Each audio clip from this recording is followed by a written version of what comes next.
మహానుభావులు రా మన కాలనీ ప్రజలు. ఎవరు 100కి మించి అందా ఇవ్వలేదు. వీళ్ళని నమ్ముకుంటే నిమజ్జనం అయినట్టే. నమస్కారం ఫోన్ పే గారు. ఇంకా రాలేదేంటా అని చూస్తున్నాం. పేమెంట్ అని దొబ్బేస్తున్నారండి బాబు. రాత్రి సర్వర్ డోన్ అయి బతికిపోయారు. నమస్కారం అండి, మీ వంతు చందాగా లోన్ ఏమైనా ఇచ్చుకుంటారా? ముందు తీసుకున్న వాటికి ఇంట్రెస్ట్ కట్టమ్మా. చందా డబ్బులు ఎంత డిపాజిట్ చేశారు? 50,000 అండి. జై బోలో గణేష్ మహారాజ్. విగ్రహానికి 10,000 బాకీ పెట్టావు. ఫోన్ పే కొట్టు.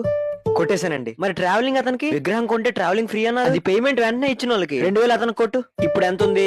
38,000 అండి. పందిరికి ఖర్చు ఎంత అయింది? 5,000. డెకరేషన్ ఖర్చు ఎంత అయింది? 5,000. పూజారి ఖర్చు ఎంత అయింది? అది కూడా 5,000. రేపు మొత్తం ఫోన్ పే కొట్టేస్తున్నావు. మొత్తం దొబ్బేయడానికి నేను మనుషుల స్వార్థపరుని కాదు. నీ బ్యాంక్ లో డబ్బులు ఉన్నాం ఫస్ట్ టైం కదా, ఎగ్జైట్ అవుతున్నావు. ఇలా ట్రాన్సాక్షన్ అన్ని చూపిస్తాను. ఇంకా మీకు నిమజ్జనం ఖర్చు కూడా 23,000 మీకు, 15,000 మాకు. ఫోన్లేరా బాబు, డీజే పెట్టించచ్చు. నిన్న టెంట్ లేసిన అతను వచ్చాడు కదా, ఫోన్ పే చేయమని. డెకరేషన్ డబ్బులు తీసుకున్నారు కదండి. అది ఇన్నర్ డెకరేషన్, ఇది అవుటర్ డెకరేషన్. ఇలా చూడు, ప్రసాదాలకి 9 రోజులకి 10,000 కొట్టాలి. కరెంట్ బిల్లుకి టేబుల్ కి 5,000 కొట్టాలి. బ్యానర్లకి 8,000 కొట్టాలి.